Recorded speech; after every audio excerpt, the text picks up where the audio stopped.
Sorria, você está sendo filmado. Estou hoje aqui com Geraldo Rocha, autor de O Mirante da Montanha. E aí, Geraldo, como é que você subiu nessa montanha para escrever esse livro? Como é que foi essa história? Nossa, que pergunta interessante. Olha, eu pensava em escrever há muito tempo, mas eu tinha medo de ser escritor. Você era empresário, né? Eu sou empresário e eu faço trabalhos de palestra sobre marketing, sobre varejo, mas eu tinha vontade de escrever, mas eu tinha medo, né? Eu acho que todo mundo tem, porque o escritor ele se expõe, ele mostra o que está dentro dele para todo mundo. E essa era a minha, acho que não era o meu momento, mas acabei subindo a montanha aí e escrevi o livro. E como é que foi isso? Aliás, quanto tempo você demorou para escrever? Como que foi esse processo? É um livro recente? Como é? Ademir, é engraçado. O dia que eu resolvi escrever o livro, a história veio toda, eu escrevi esse livro em 15 dias, 15 sabe? dias? Ó.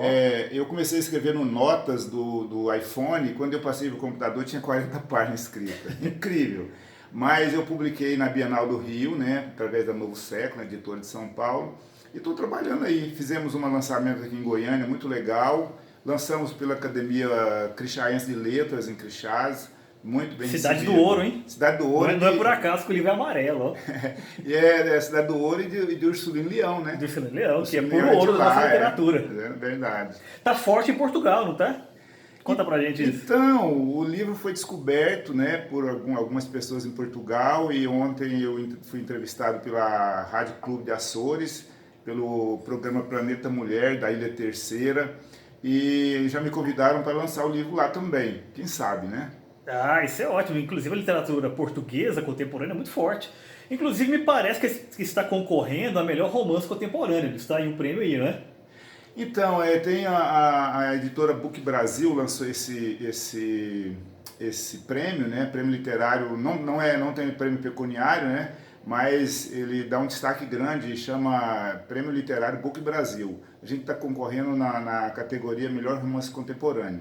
Ah, isso é ótimo. E assim, nós falamos muito do livro, falou que ele está fazendo sucesso, está circulando, vi você com foto, com um monte de gente na internet aí, né? Só badalando, área VIP. Mas do que trata o livro? É uma história romântica, né? A minha linha literária é escrever sobre o amor, né? Mas o amor em si é uma coisa um tanto quanto. Cada um tem a sua ideia de amor. Mas eu acho que o amor é aquilo que você entrega sem esperar nada em troca. E essa é a mensagem do livro. É um livro de amor, é um livro de superação, é um livro de lutas, de conquistas, e que eu acho que está identificando com todo mundo, porque as pessoas dizem, nossa, que livro nostálgico, me remete à minha infância, às minhas lutas diárias. Então essa é a história do Mirante da Montanha. Dois jovens que se apaixonam, o destino separa eles, mas eles não desistem, lutam e vencem na vida e no amor. Ó, em rede de novela, hein? Talvez alguém da Globo aí, ó, tá prestando atenção, ó, direitos autorais aí. Legal. E o amor, é um fogo que arde sem se ver ou não? Eu acredito que o amor, eu resumo no livro que o amor é aquilo que você dá sem receber nada em troca. Muitas vezes você é capaz de admitir uma infelicidade para ver a pessoa que você ama feliz. Essa é a ideia que eu tenho de amor. Então, esse livro foi publicado, é o meu primeiro, o segundo já está pronto, o terceiro está finalizando. Então, minha filha disse que eu sou uma máquina. Então, vou ser Máquina de escrever, uma né? máquina literária. Aqui, ó. Ó, tá aqui entre os parentes, né? Tá todo mundo junto, máquina de escrever, junto com máquina de escrever. Mas me diga uma coisa. Se passa no interior, né?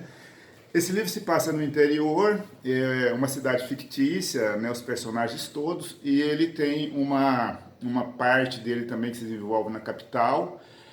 O livro acaba remetendo a quem lê, remete a algumas regiões de Goiás, porque a gente tem as nossas raízes, e mesmo eu dizendo que é um romance que ele remete a temporal e ao mundo todo, ele não deixa de ser suas raízes dentro do interior. Eu sempre falo, cada um de nós tem um pé na roça, né? Todo mundo tem. Cidade jovem. E assim, você tem origem do interior também ou não? Sim, eu sou de Crixás, terra do ouro, Do né? Ouro. E... Ah, você tinha falado. E o livro tem alguma coisa biográfica ou não? Não, o livro não tem nada biográfico. A minha filha fala, você tem que escrever alguma coisa sobre as suas impressões. Eu acho que lá para o quinto, sexto livro eu vou escrever algo sobre as minhas experiências. Mas esse livro é totalmente fictício, personagens, local, e os outros dois também que estão aí prontos são livros de ficção. E o que você lia para sua formação quando você era bem garoto, tal, né, que te influenciou a escrever? Ô, Edemir, essa pergunta é uma pergunta fantástica. Me perguntaram isso, o Rosenval Ferreira me perguntou isso Grande Rosenval, no show a da manhã. lenda. Eu disse para ele, olha, eu leio desde criança, eu leio tudo que pinta nas minhas mãos, tá? Os autores brasileiros, Machado de Assis, Clarice Lispector, eu leio os internacionais como Frederick Forsyth, Ken Follett, eu gosto muito da Danielle Steele, né? Então eu tenho uma formação literária grande, autores goianos também, Cora Coralina. Outro dia eu estava lendo um livro como é que é o nome dele lá, o que eu conheci aqui, que eu te falei, o Delermando? Delermando. Então eu leio, como você é cinéfilo, eu sou, eu sou, como diz, viciado em leitura, né? Por falar nisso, a sua narrativa ela é bem cinematográfica, no sentido de que ela é bem direta, ela não tem grandes floreios, ela não é muito barroca. Você acha que essa ideia da escrita quase que telegráfica, né, ela é importante para comunicar com o leitor ou não? Eu acredito que sim. As pessoas têm preguiça de texto e vídeos longos. Então, ontem eu recebi uma resenha de uma blogueira do Rio Grande do Sul, ela falando, olha, eu amei esse livro porque os capítulos são pequenos e a leitura é fluida. Então, eu estava lendo uma revista que chama Escrever, e eles dizem que o romancista acha que é a última cereja do bolo. E que a literatura está precisando de leituras objetivas, simples, diretas, que contam uma história que a pessoa se envolve. Essa é a minha narrativa. Não que eu tenha escolhido isso, mas é assim que eu escrevo. Eu às vezes acho que eu devia impostar mais a minha escrita, mas eu estou feliz assim, eu acho que vai ser legal. Então você é mais Hemingway do que Joyce? Hemingway, exatamente, né? Eu estava falando, outro dia eu li Crime e Castigo, né? Um livro super bacana, né? Dostoiévski. Mas eu fui ler o Vermelho e Negro, eu parei no meio, não consegui, porque é muito complicado, né? Você não conseguiu chegar no alto da montanha, né? Não consegui chegar no alto da montanha, é verdade. Então, uma outra pergunta. Você falou que das suas influências e tal, você não citou muita poesia. Você lê poesia ou não? Leio, eu adoro poesia, eu escrevo poesia. Um poeta também? Eu tenho algumas poesias bacanas, ainda não publiquei. Mas a minha irmã é poetisa e ela tem já 2 livros publicados, vai para o terceiro, Angélica Rocha Santos, e ela já é experiente. Mas eu adoro poesia, eu gosto de contos, né? Eu acho legal. Escreve contos também? Escrevo contos também. Eu ainda não tive coragem de publicar poesia e conto, mas Por que não? Já que o romance, assim, teoricamente, o romance é a obra da maturidade, né? Aquela ideia de que você começa com uma narrativa menor, depois vai para maior. Por que você começou com a maior? Veja bem, eu devo ter uma coletânea de poesias escritas e contos. Mas, Ademir, é incrível, eu falo isso, as pessoas acham que é uma humildade exagerada. Não é. Cara, eu tinha medo do que eu estava escrevendo. Então eu leio os poetas, eu leio vocês que escrevem poesia, eu ainda acho que a minha é muito imatura, né? Mas eu vou testar a qualquer hora. O romance, eu entro na narrativa de uma forma espontânea. Outro dia me perguntaram, mas como que você constrói os personagens? E eu disse, olha, os personagens se constroem eles mesmos. Às vezes eu tenho uma ideia e eu vou escrevendo, muda. A mulher que ia casar não casou, o cara que ia viajar não viaja. Então, o personagem que escreve o livro, isso para mim é super fácil. Isso é o que é importante. Por exemplo, você falou que você começou a planejar o livro em notas ali no telefone e tal. Mas você escreveu o livro sabendo tudo o que ia acontecer ou não? Ou quando foi se fazendo aos poucos?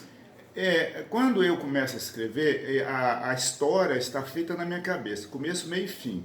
Eu já sei o que eu vou fazer. Quando eu começo a desenvolver os personagens, eles tomam formas próprias, né? Vou dar um spoiler aqui. O meu segundo livro, quando eu bolei a história, uma mulher casada, super feliz no casamento, ia se apaixonar por um cara que ia abandoná-la e ela ia perder tudo.